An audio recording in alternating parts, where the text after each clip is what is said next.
EPOC 2022, qué hay de nuevo, qué hay en relación a los nuevos tratamientos, en relación a esto y cómo debemos de abordar los casos, ¿no? Entonces, ¿cómo está? Sí.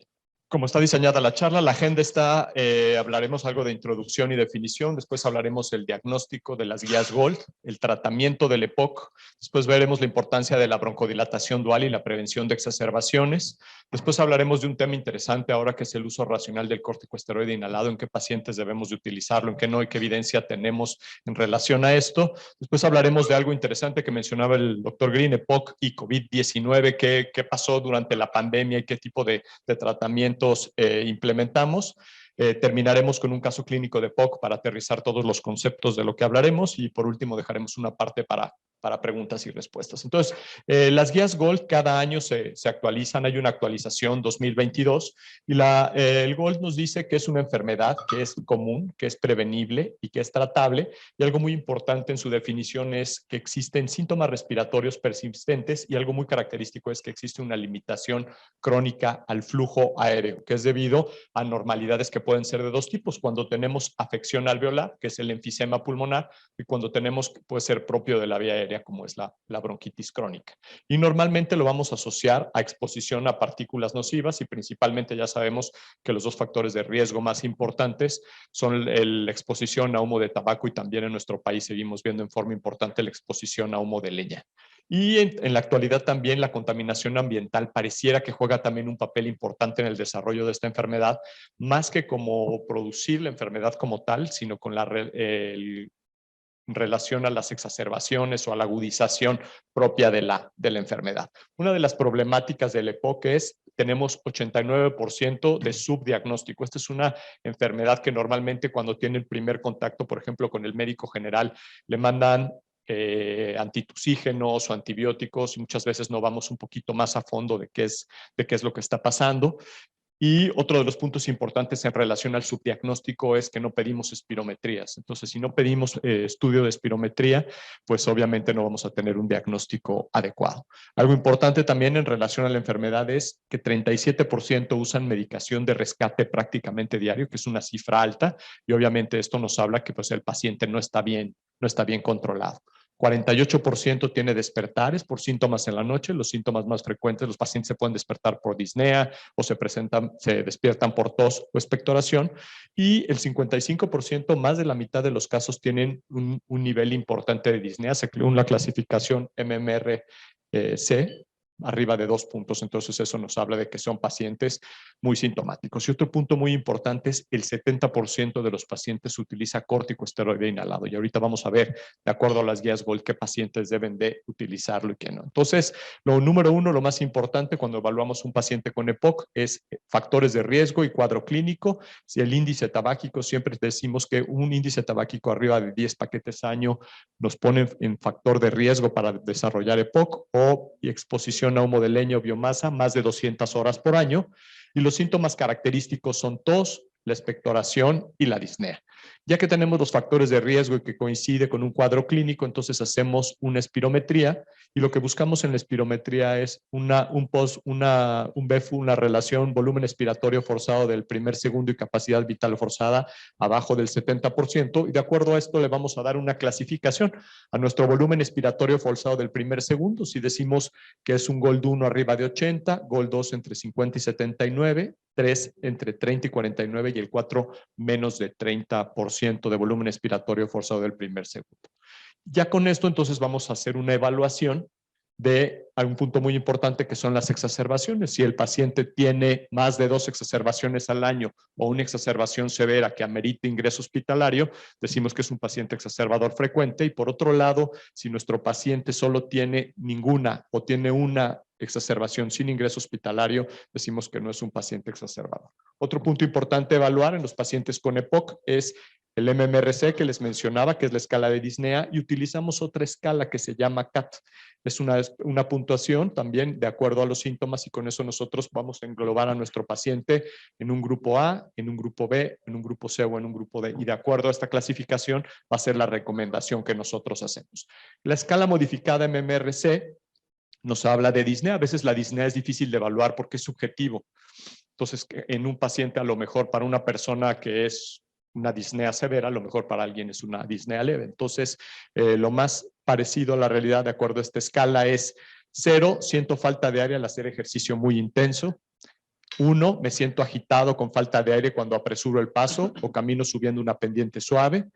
El 2, camino más despacio que la gente de mi misma edad debido a la falta de aire. Tengo que parar para tomar aire cuando camino a mi propio ritmo. El 3, obviamente, ya son los más severos. Me detengo a caminar cuando camino más de 100 metros o después de haber caminado algunos minutos. Y la 4 es prácticamente personas que tienen disnea con cualquier actividad de la vida diaria. Y este es el que les mencionaba, el cuestionario CAT. Le pedimos al paciente que conteste estas preguntas, si tienen tos o no, y de acuerdo a esto nosotros vamos a dar también una puntuación, si tienen expectoración o tienen mucosidad en el pecho, si sienten opresión, si tienen disnea cuando suben una pendiente les falta el aire. Digamos que son preguntas muy sencillas para que el paciente entienda fácilmente y podamos dar una puntuación adecuada. Decimos que si el paciente entre estas 8 preguntas suba más de 10 puntos, es un paciente que es sintomático y eso lo clasifica de un lado de la tabla, como les mencioné. Entonces, ¿cuáles van a ser las metas del tratamiento para EPOC? Obviamente, una de las preguntas que nos hacen siempre los pacientes es si se van a curar o no con el tratamiento que nosotros vamos a empezar. Y la realidad es que una vez que ya está destruido el parénquima pulmonar o que ya tenemos enfisema, pues es muy difícil revertir esto, ¿no? Entonces, siempre hay que decir que prevenimos la progresión de la enfermedad con el tratamiento, aliviamos los síntomas del EPOC, prevenimos y tratamos exacerbaciones, mejorar la tolerancia al ejercicio, mejorar el estado de salud en general y, por qué no, tratar al máximo de reducir la mortalidad. Antes de entrar a la parte farmacológica, es importante mencionar el tratamiento no farmacológico. Y algo muy importante, es un porcentaje alto de los pacientes que vienen con nosotros por EPOC siguen fumando. Entonces necesitamos hacer un plan de deshabituación tabáquica, recomendarles actividad física. En los pacientes más severos requieren rehabilitación pulmonar. El tema de la vacunación, antes solo se recomendaba la vacuna de influenza y neumococo, pero ya en la actualidad las guías GOLD en este 2022 acaban de implementar obviamente la vacuna de COVID, que también se recomienda, pero están recomendando también pertussis. Pertussis o bordetella pertussis en la actualidad es una causa frecuente de exacerbaciones y ya lo vemos también, no solo antes era una enfermedad de niños, pero la realidad es que ya también lo vemos en adultos, ¿no? Entonces pertussis y también varicela zoster lo están recomendando. Entonces las guías GOLD han ampliado para el adulto en los esquemas de vacunación. Importante también hablar de la nutrición en los pacientes, sobre todo en los pacientes que tienen un EPOC más severo. La nutrición es muy importante, hay que tener cuidado con los carbohidratos, sobre todo en los pacientes que son retenedores de dióxido de carbono, porque esto nos lo puede incrementar. Y en los casos más severos también podemos llegar a utilizar ventilación mecánica no invasiva, por ejemplo, en los pacientes que retienen dióxido de carbono o en los pacientes que tienen, además de EPOC, síndrome de apnea del sueño. Esta podría ser una buena alternativa terapéutica para mantener los niveles de oxigenación y mantener los niveles de PCO2 adecuados.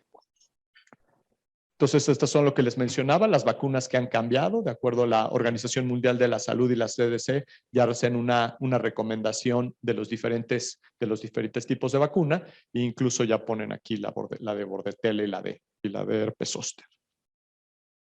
El diagnóstico diferencial de EPOC, es muy importante, sobre todo saber que no todo, por ejemplo, antes escuchábamos un paciente que silba y decíamos, pues es asmático, ¿no? O tiene hiperreactividad bronquial. Pero hay que ver cuál es el contexto. Por ejemplo, los pacientes con EPOC es un diagnóstico diferencial con asma, pero también con falla cardíaca, los pacientes con bronquiectasias, tuberculosis, que es una enfermedad la gran simuladora, bronquiolitis obliterante o panbronquiolitis difusa, ¿no? Entonces, por eso es importante hacer buenos abordajes clínicos para saber sobre todo qué estamos tratando. Entrando ya a la parte específica de tratamiento, recordar que tenemos 3 grandes grupos de medicamentos para tratar el EPOC. Por un lado tenemos los anticolinérgicos, los beta-2 agonistas y por otro lado los antiinflamatorios. Mecanismo de acción del beta-agonista de acción prolongada, tiene un efecto agonista en el receptor beta-2, se estimula a través de diferentes enzimas, liberar AMP cíclico para buscar una relajación del músculo liso, y por otro lado el anticolinérgico, un efecto antagónico a nivel de la acetilcolina y a través del receptor M3. Este receptor M3 inhibe el tono vagal y también lo que buscamos es bloquear la contracción del músculo liso. Y es porque es importante combinar medicamentos. Recordemos dónde están localizados los diferentes tipos de receptores. Vean, los receptores colinérgicos, donde actúan los antimuscarínicos, van a estar principalmente en la vía aérea proximal. es la tráquea, los bronquios principales. Tenemos mayor número de receptores en los bronquios principales en cuanto al receptor colinérgico. El receptor beta-2 adrenérgico va a estar en los bronquios más distales, en los subsegmentos. Y también ya en la actualidad no solo hablamos de receptores ni colinérgicos ni beta-2, sino también células. Por ejemplo, una célula que ha cobrado un papel muy importante en la fisiopatología del EPOC es el eosinófilo. Los eosinófilos en la vía aérea tendrá mucho que ver y estos pueden estar involucrados en cualquier parte de la vía aérea. Vean, por ejemplo, podemos tener desde la tráquea, bronquios distales, bronquios proximales.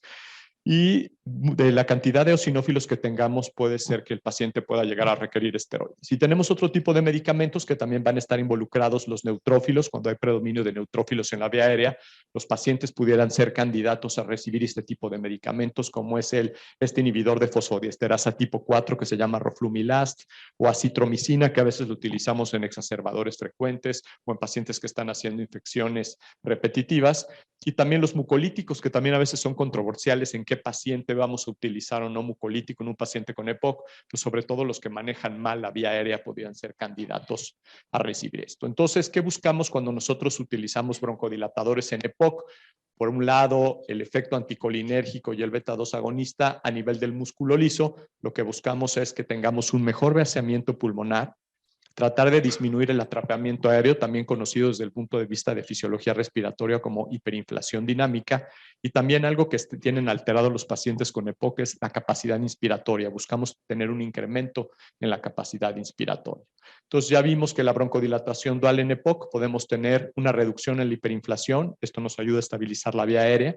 Por otro lado, también ha visto sobre todo el papel del anticolinérgico que nos disminuye la producción de moco y la limpieza mucociliar también nos va a ayudar el anticolinérgico.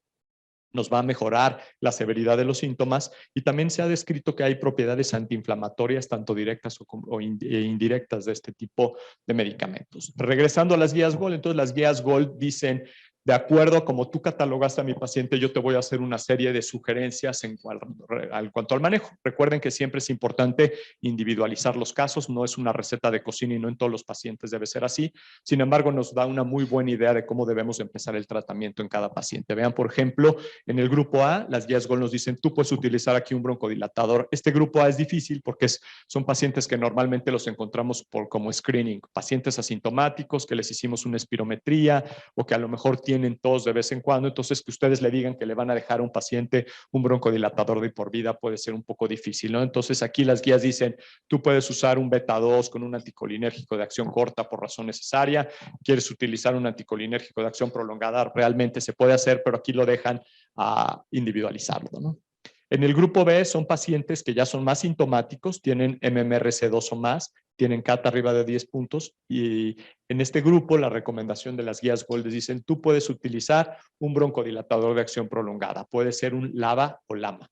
¿Y de qué depende que utilicemos uno u otro? Por ejemplo, hay muchos estudios clínicos comparando LABA con LAMA, son muy similares en el perfil en relación a función pulmonar, tolerancia al ejercicio, calidad de vida, son muy similares. Donde se ha visto que es un poquito mejor el anticolinérgico es en disminución de las exacerbaciones. Y también a veces los efectos adversos de los medicamentos nos pueden orillar a pensar o a utilizar entre uno y otro medicamento. Por ejemplo, a veces no nos gusta utilizar si tenemos un paciente cardiópata que es propenso a arritmias, que tiene fibrilación auricular, a lo mejor en ese paciente no nos gusta utilizar un betagonista porque nos podría despertar la arritmia, sobre todo si estoy utilizando rescates con salbutamol. Y en los que no debemos utilizar anticolinérgicos de acción prolongada, por ejemplo, en pacientes con un problema prostático más serio, no debemos utilizar anticolinérgicos o que tienen glaucoma de ángulo cerrado. Después entra el grupo C, que este es un grupo que siempre ha sido muy controversial y las guías GOLD han ido cambiando a lo largo del tiempo. Si ustedes recordarán, el grupo C en los pacientes que eran exacerbadores frecuentes y que no tenían muchos síntomas, casi siempre al inicio recomendaban, si tú tienes un exacerbador, le tienes que dar forzosamente corticosteroide inhalado, de ley, pase lo que pase, y de preferencia combinado con un betagonista. Después salieron unos estudios clínicos donde dijeron que no, que mejor utilizáramos LAMA-LABA. Y después salió un tercer estudio interesante que comparaba el LAMA-LABA contra el LAMA solo y se vieron que el perfil de seguridad fue muy similar. Más adelante veremos algunos de esos estudios. Y el grupo D es el grupo que se vale todo. Aquí podemos utilizar o monoterapia o terapia doble o incluso terapia triple, que es algo que también es nuevo y que ya estamos utilizando. Por ejemplo, en pacientes muy sintomáticos podemos empezar de entrada terapia triple, pero algo que dicen las guías GOLD, que antes no se hacía, era considerar, uno, si son altamente sintomáticos, y número dos, considerar el número de eosinófilos en sangre periférica. Entonces, un estudio que a lo mejor no hacíamos de rutina es una VH. Y en una VH nosotros podemos saber si un paciente tiene eosinofilia. El problema de las VHs es que cuando hacen el corte, los laboratorios a veces nos ponen de 0 a 5 o a 6%. Entonces, si yo veo 4, no me llama la atención porque no se sale de rango.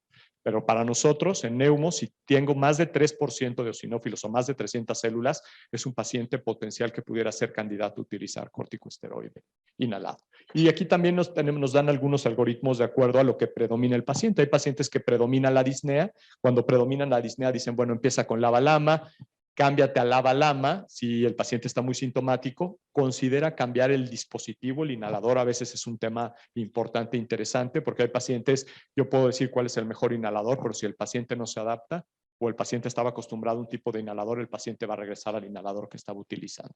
Y también investigar y tratar otras causas de disnea. Por eso les ponía la diapositiva del abordaje del diagnóstico diferencial. A veces pensamos que tiene POC, mandamos al paciente a tomografía o mandamos al paciente una espirometría y sale espirometría normal, o vemos una tomografía que tenía bronquiectasias o que tenía un tumor o que tenía una panbronquiolitis o que tenía una neumopatía intersticial y pues estamos confundiéndonos con el diagnóstico. Y por otro lado, las exacerbaciones, también empezamos siempre con LABA-LAMA.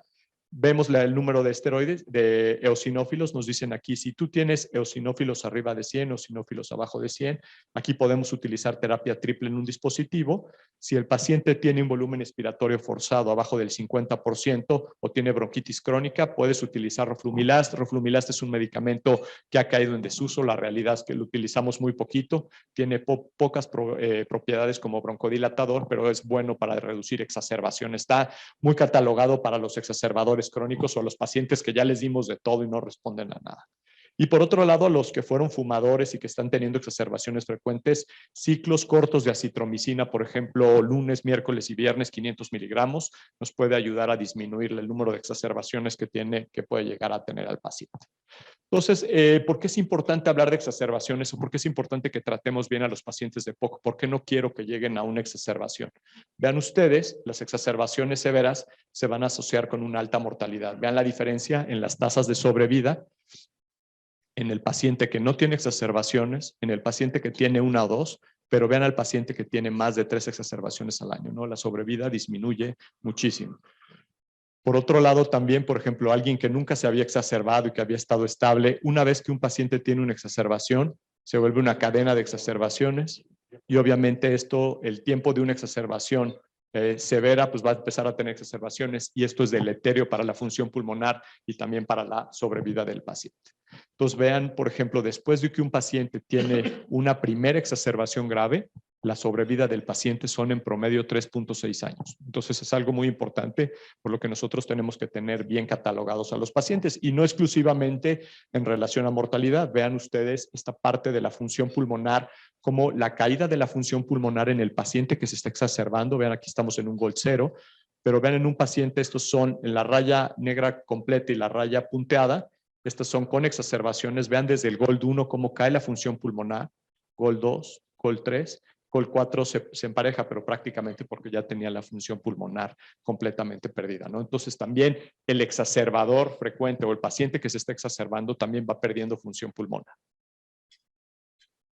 Vean, les decía de un estudio interesante del grupo 3 en relación a exacerbaciones. Este estudio se llama DINAGITO. Este estudio es un trabajo interesante que se hizo y fue uno de los últimos de los estudios de un grupo de estudios clínicos que se llamó TOBITO, de laboratorio Beringer.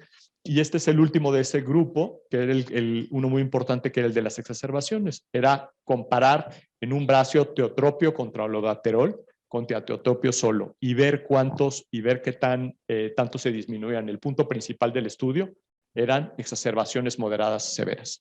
Y lo que tomaban en cuenta era el valor de P. Como ustedes saben, el valor de P, para que yo diga que es estadísticamente significativo, tiene que ser 0.05.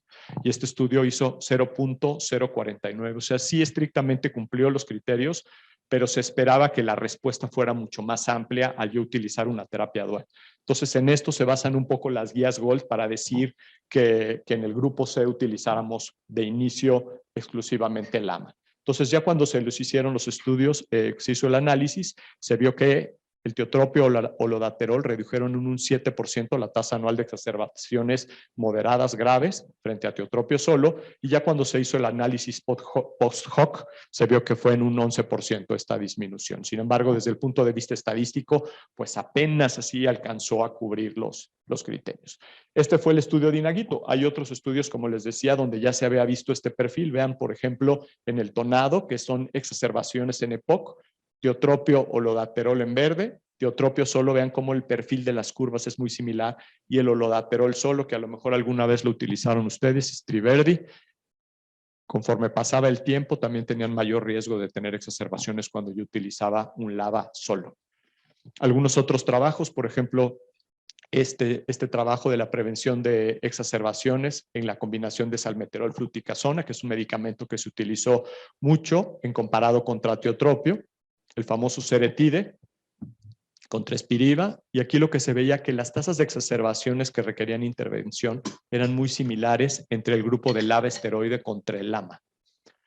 Entonces, no había diferencias en tasas de exacerbaciones entre salmeterol fluticasona contra tiotropio. Después salió este otro estudio, que fue un estudio interesante. Este estudio se llamó FLAME, publicado en el New England Journal of Medicine en el 2016, que hizo que cambiaran las guías GOLD. En este estudio, cuando utilizábamos LABA esteroide, lo que se vio en este estudio fue que la combinación LAMA-LABA tenía incluso menor número de exacerbaciones, y en este estudio se utilizó indacaterol glicopirronio, y vean las tasas de exacerbaciones cualquier tipo, en moderadas y severas.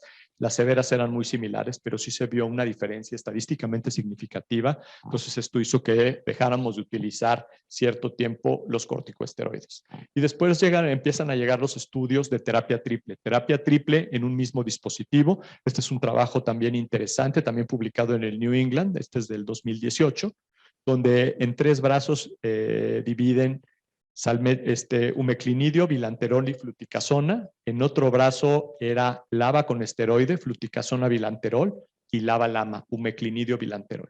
Y lo que se ve en este estudio es que el número de exacerbaciones entre los 3 brazos es menor en el grupo de los pacientes que tenían terapia triple. Entonces ahí se pensó, este es un boom, ya vamos a utilizar pura terapia triple, vean cómo disminuyen las exacerbaciones.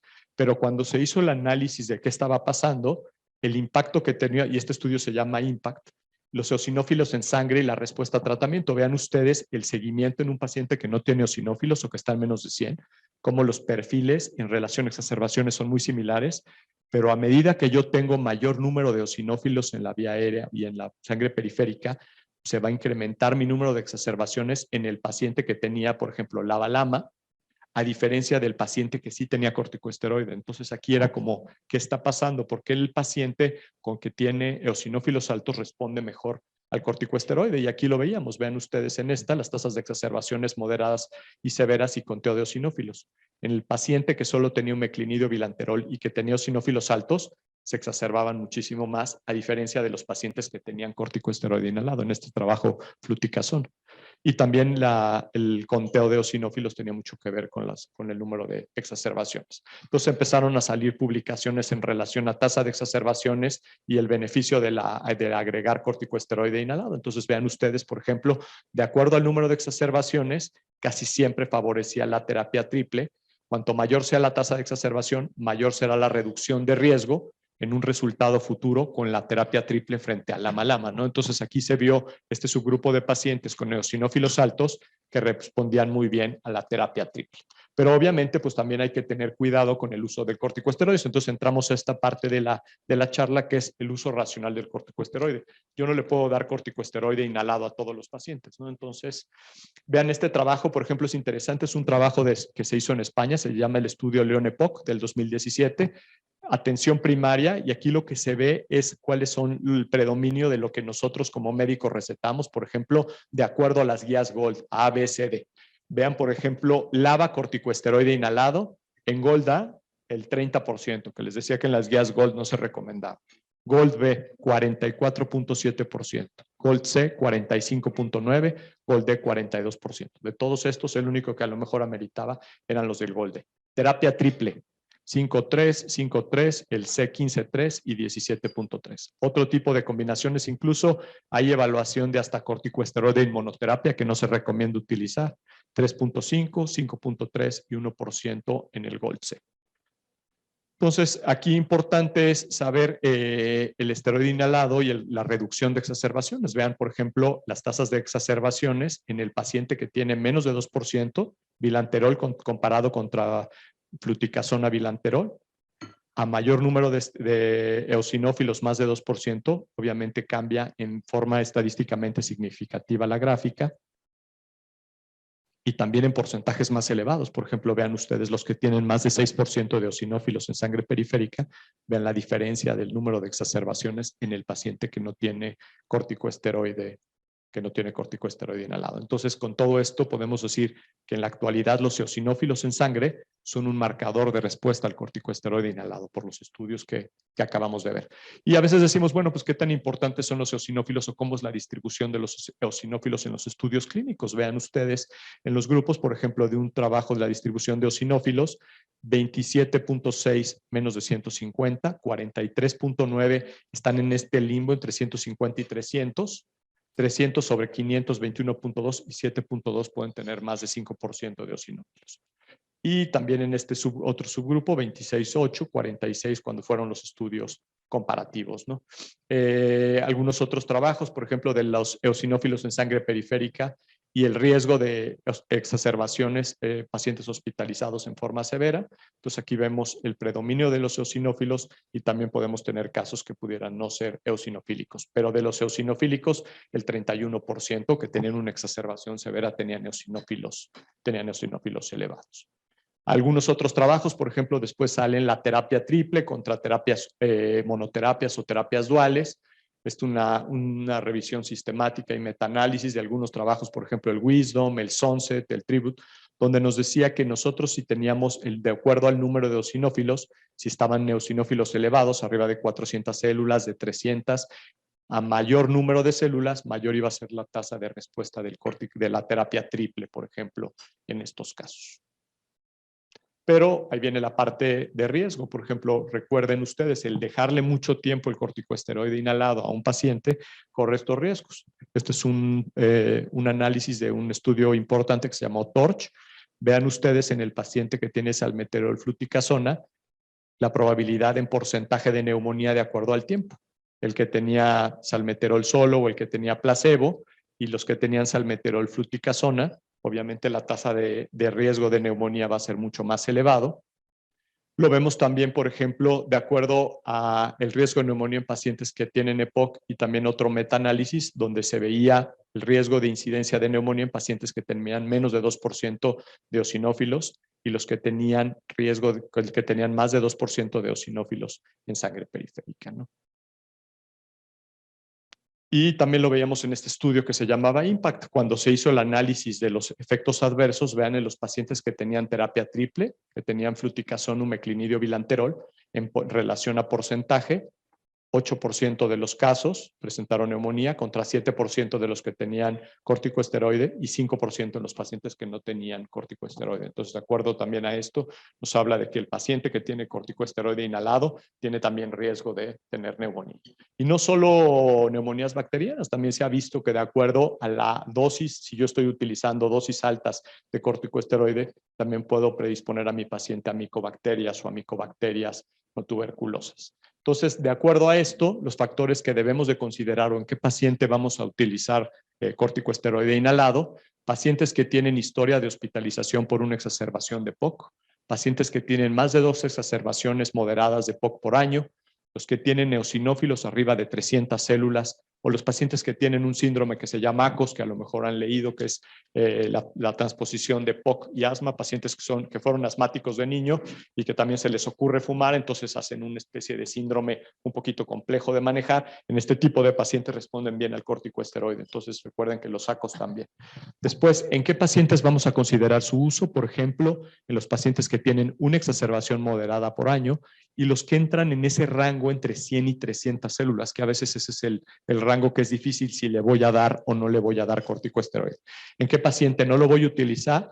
En eventos repetidos de neumonía, un paciente que está haciendo o que ha tenido neumonías de repetición, en pacientes que tienen eosinófilos de menos de 100 células o que tienen historia de una infección por micobacterias. En este grupo de pacientes no recomendamos utilizar el corticosteroide inhalado. Algunos trabajos de lo que se ha aprendido en relación a esto, lo que les decía, arriba de 300 sí voy a utilizar corticosteroide, abajo de 100 no lo utilizo. Si el paciente fue fumador, exacerbaciones que fueron tratadas con corticosteroides orales, tienen más de 2 exacerbaciones moderadas o una severa, entonces independientemente si están en este rango entre 100 y 300, a este paciente sí le debo de dar corticosteroide, en este que yo les mencionaba que había algo de duda. En cuáles no, 1 o 2 exacerbaciones moderadas, pacientes que se han tratado adecuadamente con antibióticos durante las exacerbaciones o que son fumadores actuales. En este grupo de pacientes no recomiendan utilizar el corticosteroide inhalado, ¿no? Entonces, recordar, los eosinófilos arriba de 300, a veces uno de los puntos importantes es en qué momento yo le hago el switch y le quito el corticosteroide inhalado a mi paciente. Dependerá mucho del grado de inflamación y el número de eosinófilos que tenga. Hay pacientes que están bien, están estables y en el momento que les quito el corticosteroide inhalado se exacerban inmediatamente. Hay pacientes que sí, lamentablemente, no logramos quitarlo, ¿no? Entonces, recomendaciones, si están bajos, siempre evaluar el nivel de evidencia y también tratar de individualizar al máximo el tratamiento de nuestro paciente, ¿no? Algunos trabajos, por ejemplo, en relación a estos estudios que llaman Wisdom y Sunset, exacerbaciones después del retiro del corticosteroide, de acuerdo al número de eosinófilos también. Entonces, vean, en los que tenían, se pudieron retirar adecuadamente los que estaban abajo de 150, 150, 300, pero hay que tener cuidado con el paciente que tiene más de 300, porque es el que se nos puede volver a exacerbar. Entonces, recordar siempre el beneficio que va a hacer el utilizar corticosteroides es reducir las exacerbaciones, pero el riesgo que también yo puedo llegar a tener va a ser los eventos de neumonía, sobre todo si estoy utilizando dosis altas o dosis elevadas del corticosteroide.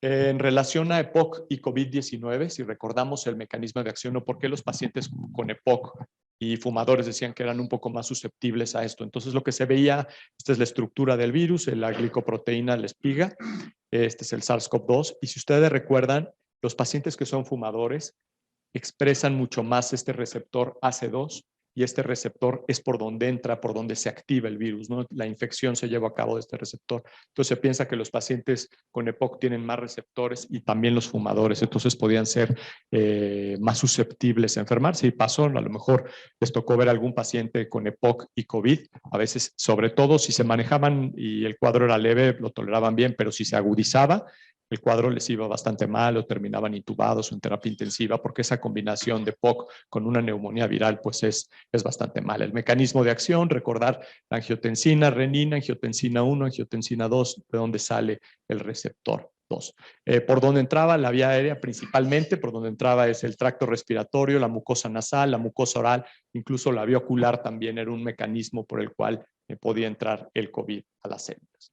Algunos trabajos en relación al impacto del EPOC en COVID-19 y algunas de las radiografías, algo muy característico que nosotros veíamos, a veces la radiografía veíamos infiltrados bilaterales de predominio intersticial, pero lo que era muy característico eran estos infiltrados que les decíamos en vidrio despulido o vidrio deslustrado, que era muy característico de la neumonía viral, ¿no? Entonces a veces nos decían, a ver, ¿pueden interpretar esta tomografía? Y veíamos esto y pues prácticamente ya nada más estábamos esperando el PCR para saber que era una neumonía viral por COVID y el punto importante era saber pues qué íbamos a hacer, ¿no? Y las mismas guías GOLD hacían recomendaciones o ya hacen recomendaciones de cómo debe de ser el abordaje de un paciente que tiene POC y COVID.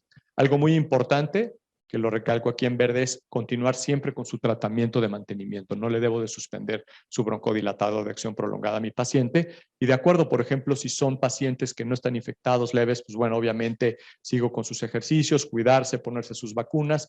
El paciente con EPOC y COVID leve que ya se había enfermado, si tenía fiebre, tos seca, fatiga, diarrea, que era lo característico, pues tenía que hacerle algunos estudios, seguir su terapia de mantenimiento y medidas de protección, manejo de los niveles de exacerbación, y empezaron a salir algunos estudios clínicos en relación a algunos medicamentos que podían ser de utilidad. Ya en el paciente que tenía EPOC y tenía disnea y además infiltrados, entonces aquí ya hacíamos bimerodea, hacíamos procalcitonina. Obviamente estos pacientes eran candidatos a utilizar oxígeno, corticoesteroide sistémico que al principio estuvieron satanizados y después vieron que Dexa funcionaba muy bien, entonces empezamos a utilizar Dexa, algunos protocolos de Remdesivir que a lo mejor estuvieron un poquito al principio tal vez truqueados porque escogían, seleccionaban al paciente que no estaba muy grave para poderlo utilizar. Me tocó ver algunos de todos estos protocolos en el hospital donde trabajo en nutrición, de tocilizumab, de colchicina, de todo esto, y pues veíamos la anticoagulación muy importante. Al principio de la pandemia, los pacientes se morían de diferentes tipos de trombosis, hacían trombosis pulmonar, o hacían EBC, o hacían infarto. Entonces, ¿por qué este paciente se infartó? Si era un paciente joven, pues recordar que el virus también tenía propiedades procoagulantes y los pacientes entonces los teníamos que anticoagular. Ya en los pacientes más severos, de los que teníamos en terapia intensiva, pues aquí ya era complicado porque ya tenían SIRA, o estaban chocados, o tenían falla cardíaca, o tenían muchas comorbilidades, que eran los pacientes que más mal le iba. Entonces, estos sí eran al principio ventilación no invasiva, puntas de alto flujo, que al principio nos dijeron de la pandemia que no lo utilizáramos, que por la aerosolización. Entonces, todo esto podía hacer que te contagiaras, y me tocó ver inhaloterapeutas que se enfermaron por nebulizar a los pacientes. Entonces, las nebulizaciones también se quitaron en su momento.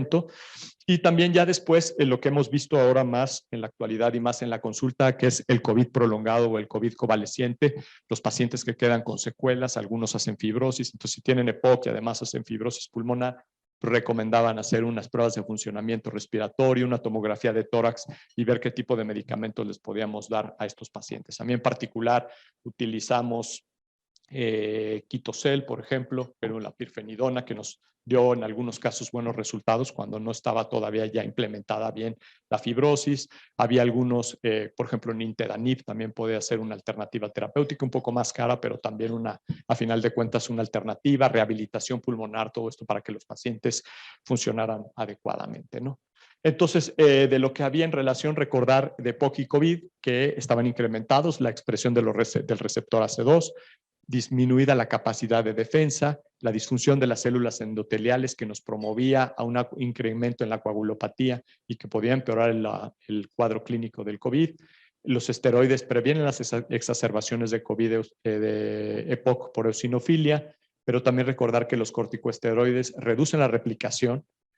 También los corticosteroides reducen la expresión de los receptores AC2 al reducir la producción de interferón 1, pero también podían, lo que nos decían al principio era que los corticosteroides podían reducir la capacidad de defensa del huésped, ¿no? O que se podría sobreinfectar. Entonces, a veces eso nos provocaba un poquito de miedo. Ya para terminar, un caso clínico les voy a presentar. Es un femenino de 74 años de edad, comorbilidades, tabaquismo positivo por 40 años, un índice tabáquico de 35, actualmente suspendido. La paciente hipertensa en tratamiento con ARA2.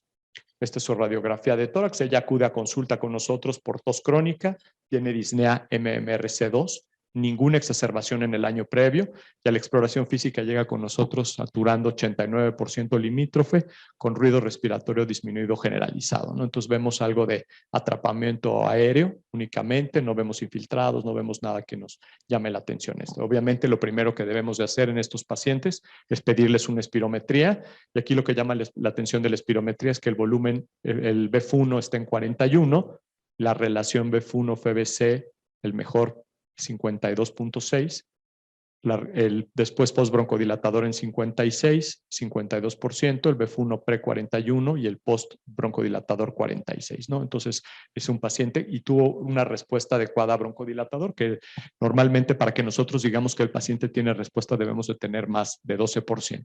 Esto a veces nos ayuda, por ejemplo, cuando tenemos la duda entre POX y asma, Cuando tú tienes un paciente en espirometría que responde muy bien a broncodilatador, casi siempre piensen en que es más algo relacionado a asma más que EPOC, pero también podemos llegar a tener algunos pacientes con EPOC que pueden tener respuestas no tan dramáticas, no tan llamativas en relación al uso de broncodilatador. Entonces, este es un paciente que tiene una obstrucción severa con respuesta adecuada a broncodilatador, pero veíamos que estaba en este límite, entonces cae en el grupo de GOL2, de síntomas tenía MMRC2, no tenía exacerbaciones en el último año, entonces este paciente, de acuerdo a espirometría, a síntomas y exacerbaciones, caería en el GOL grupo B. El diagnóstico es EPOC, MMRC2, sin exacerbaciones previas y es un EPOC B. Recordar siempre las comorbilidades y hay que tratar las comorbilidades, hipertensión y tabaquismo, tener bien controlado, ya esta paciente dejó de fumar, pero si el paciente no dejara de fumar, necesitamos recomendarle algún tipo de tratamiento. Entonces, de acuerdo a las guías, lo que veíamos, este paciente requería un broncodilatador de acción prolongada que podía ser LABA o podía ser LAMA, ¿no? ¿Qué otros estudios complementarios le podemos hacer a los pacientes para tener un mejor abordaje? Por ejemplo, les podemos hacer prueba de difusión de monóxido de carbono. A veces en pacientes que tienen enfisema temprano, la prueba de monóxido de carbono, también conocida como DLCO, nos ayuda a ver que hay integridad de la membrana alveolo capilar y nos puede ser de utilidad para saber si el paciente está teniendo cambios tempranos desde el punto de vista de fisiopatología.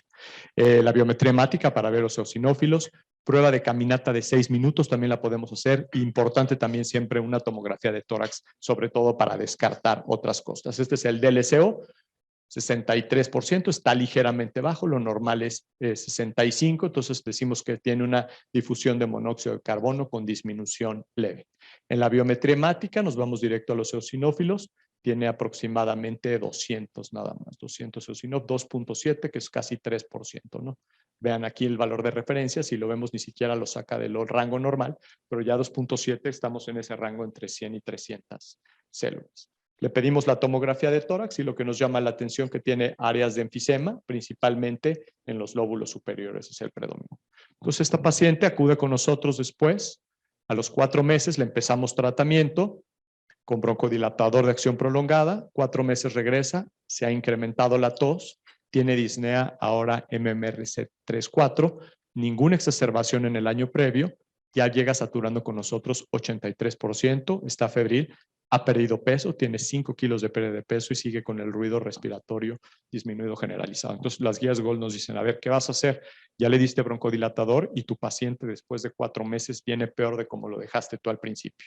Entonces, este paciente podemos cambiarlo a tratamiento inhalado, se cambió a triple terapia con dispositivo en polvo seco, sin mejoría, no se adaptó. A veces los pacientes no se adaptan adecuadamente al polvo seco, tenía mala técnica de inhalación.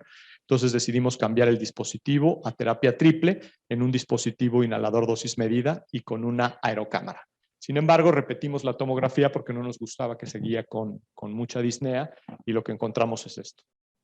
Una lesión a nivel basal del lado derecho, espiculada, grande, la tumoración. Se hace una biopsia transtorácica guiada por TAC y se ve que tiene un adenocarcinoma primario pulmonar. Entonces se pide interconsulta, inicia tratamiento en conjunto con oncología y con neumología. Se hace un cambio del tratamiento inhalado, no era que había empeorado el EPOC, sino que tenía un tumor. Entonces la doble terapia lo cambiamos a dispositivo Respimat, LABA-LAMA. Se verifica una técnica de inhalación adecuada y esta paciente, por tener niveles de saturación bajos de 83%, le recomendamos oxígeno domiciliario, 1.5 litros por minuto para que alcance 90. Y esta es una pregunta bastante frecuente. ¿En qué paciente con EPOC nosotros le recomendamos oxígeno y qué cantidad de oxígeno le debemos recomendar? Lo ideal para que en los estudios clínicos que hay se supone que un paciente con EPOC debe de tener oxígeno por lo menos 15 horas al día, sobre todo los pacientes que ya requieren oxígeno, para que nosotros veamos un efecto benéfico. Hay pacientes que lo ponen 1 hora, 2 horas, 3 horas, no les sirve de nada. ¿Qué flujo debemos de utilizar? Casi siempre recomendamos flujos bajos, entre 2 y 3 litros, pero obviamente siempre tratando de buscar niveles de saturación lo más pegado a 90%. Después, esta paciente ya al seguimiento refiere disminución de la tos, la disnea MMRC 1-2, vean el enfisema que tiene. Ya después del tratamiento con onco se logró disminuir en forma importante el tamaño del tumor. Ya, como ustedes saben, en la actualidad de onco hay terapias muy avanzadas, ya hay inmunoterapias, cosas muy específicas que han hecho que mejore la sobrevida de los pacientes.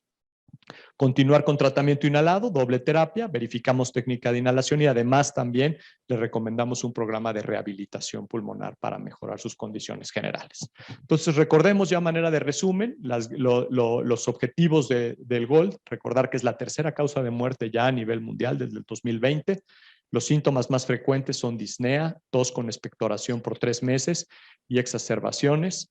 Siempre hay que pedir una espirometría, clasificar a nuestros pacientes adecuadamente entre grupo A, B, C o D, recordar el tratamiento no farmacológico, que los pacientes dejen de fumar, reducir la exposición a la polución, a sustancias tóxicas, las vacunas, educación para la salud, hacer medicina preventiva, mejorar la capacidad física y la tolerancia al ejercicio en los pacientes que requieran mejorar la rehabilitación pulmonar.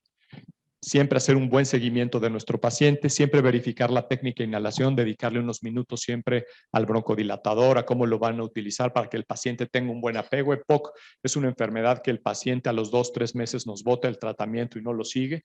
Investigar otras causas de disnea, no exclusivamente EPOC. Evaluar siempre los factores de riesgo. Si estos factores, uno de estos dos no está presente, duden del diagnóstico. Si no fuman y no tuvieron exposición a leña, tengan duda del diagnóstico de EPOC. Y siempre en forma muy importante el manejo integral de los pacientes, ¿no? Para que no se nos vaya nada y también tratar las comorbilidades.